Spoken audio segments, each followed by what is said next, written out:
सर्वमंगल मांगल्ये शिवे सर्वार्थ साधिके शरण्ये त्र्यंबके गौरी नारायणी नमस्तुते।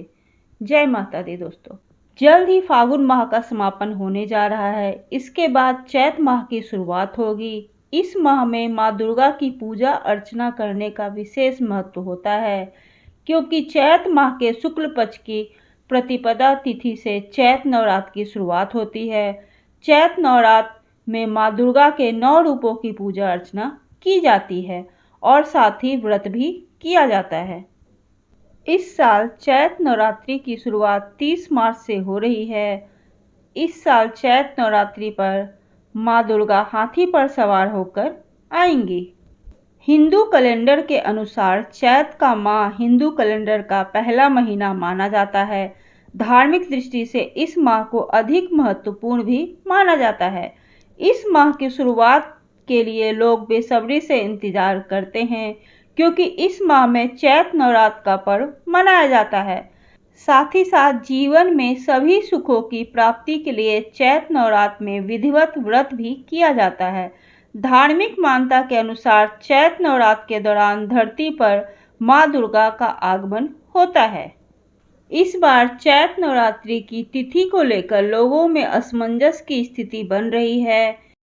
आइए अब हम जानते हैं पंचांग के अनुसार चैत नवरात्र की सही तिथि और कलश स्थापना के शुभ मुहूर्त के बारे में। पंचांग के अनुसार चैत माह के शुक्ल पक्ष की प्रतिपदा तिथि 29 मार्च को शाम 4:27 पर शुरू हो रही है और वहीं इस तिथि का समापन 30 मार्च को दोपहर 12:49 पर होगा। इस प्रकार चैत नवरात्र 30 मार्च से शुरू होंगे और अगले महीने यानी 7 अप्रैल को यह पर्व का समापन होगा। इस दिन प्रतिपदा तिथि पर 30 मार्च को कलश स्थापना का शुभ मुहूर्त सुबह 6:13 से लेके सुबह के 10:22 तक रहेगा। इस दौरान कलश स्थापना कर माँ दुर्गा की पूजा अर्चना की जाएगी।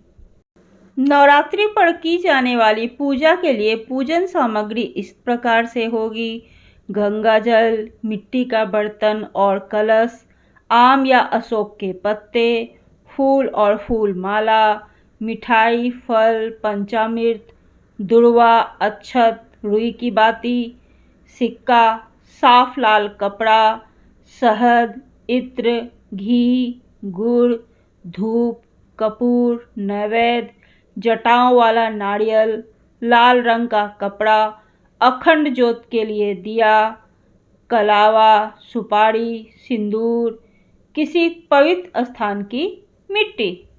आइए अब हम जानते हैं चैत नवरात्र के कुछ नियमों के बारे में।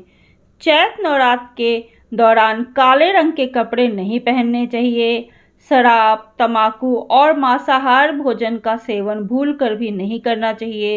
इसके अलावा नाखून काटने, बाल कटवाने या दाढ़ी कटवाने से बचना चाहिए। भोजन में नमक का प्रयोग नहीं करना चाहिए। आइए अब हम जानते हैं नवरात्र की पूजा विधि के बारे में। सुबह उठकर स्नान करना चाहिए और मंदिर को साफ सुथरा करना चाहिए। माता को गंगा जल से अभिषेक करना चाहिए। अक्षत, लाल चंदन, चुनरी और लाल पुष्प अर्पित करना चाहिए। माता को प्रसाद के रूप में पूरी, चना और खीर, हलवा चढ़ाना चाहिए। घर के मंदिर में धूप बत्ती और घी का दीपक जलाना चाहिए। दुर्गा सप्तशती और दुर्गा चालीसा का पाठ करना चाहिए और पूजन खत्म होने पे 9वें दिन माता का हवन पूजन करना चाहिए। पान के पत्ते पर कपूर रखकर माता की आरती करनी चाहिए और अंत में माता जी से पूजा में हुई भूल चूक के लिए क्षमा प्रार्थना करनी चाहिए। अब हम जानते हैं नवरात्रि व्रत का पारण का टाइम। नवरात्रि के 9 दिनों का व्रत रखने पर 10वीं तिथि पर व्रत का पारण करना चाहिए। 10वीं तिथि 6 अप्रैल को शाम 7:23 से शुरू हो रही है, जो कि 7 अप्रैल को शाम 8 बजे तक रहेगी। तो जो लोग नवरात्र में 9 दिन का नवरात्रि का व्रत करते हैं, वो भक्तगण 7 अप्रैल को 10वीं के दिन व्रत का पारण कर सकते हैं। या देवी सर्वभूतेषु मातृरूपेण संस्थिता नमस्तस्तै नमस्तस्तै नमस्तस्तै नमो नमः। जय माता दी।